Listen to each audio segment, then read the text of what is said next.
Hey guys, welcome back to Contest Prep University. I'm Joe Klemczewski with Adam Atkinson. We're going to talk about nutrition for Masters competitors. And as we hinted at last time, Adam, I'm not sure a ton changes, but certainly metabolism can adjust a little bit. I'm one of the rare people, I think about 5%, who end up taking something for thyroid health. And so just in the last year or so, because of thyroid stimulating hormone increasing, I needed to get on, Synthroid. And I think even if you tracked your hormones like testosterone, estrogen, progesterone for your entire life, I think you do see, even with training, there is a slow migration downward.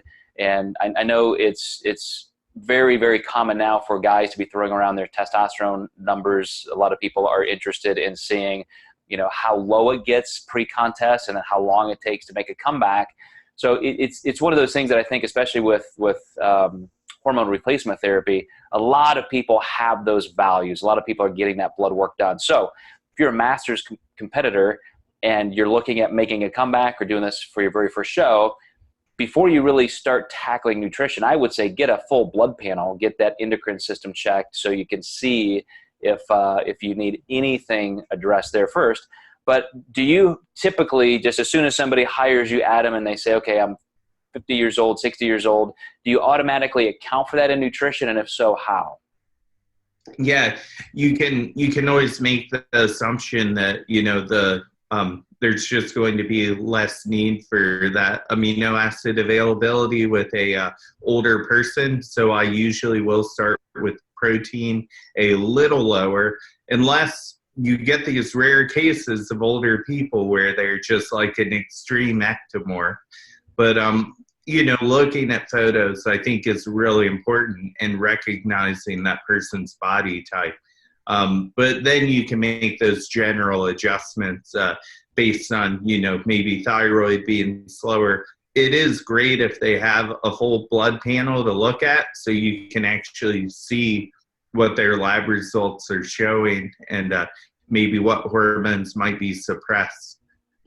Now, I don't find this to be true necessarily, but it's definitely something I've not done an entire literature review about. But as we get older, would you say people just handle carbohydrates differently because of insulin sensitivity? Maybe blood sugar levels, are a little bit higher, or is that, do you find, just completely dependent on somebody's genetics and activity level?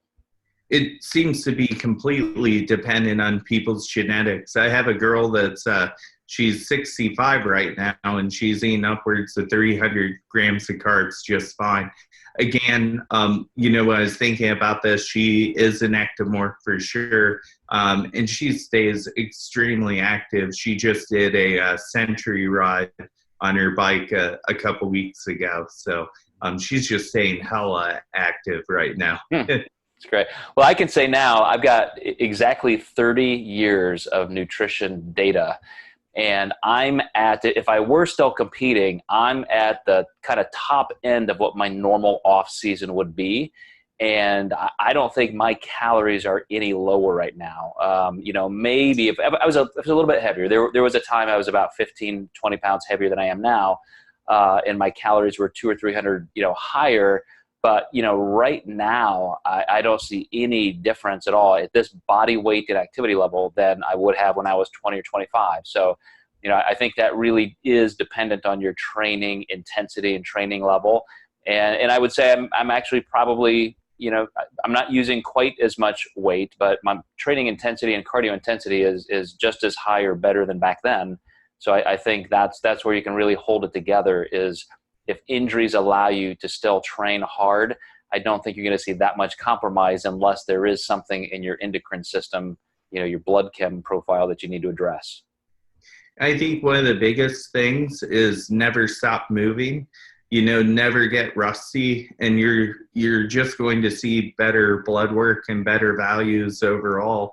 One thing I can for sure see is if somebody competed and then they completely don't work out for years and then want to jump back into it, versus somebody that has made the gym really a lifestyle and stayed in it. They usually bounce back so much faster. Very, very true. So you guys, just that's the goal. Keep moving, like Adam said, and I don't think you're going to see a big difference in your nutrition. Maybe just slightly, but you probably have an underlying hormone issue there, which we'll talk about in an upcoming episode here. So you guys, thanks for watching and listening, and we will catch you next time as we continue this series on Masters competition.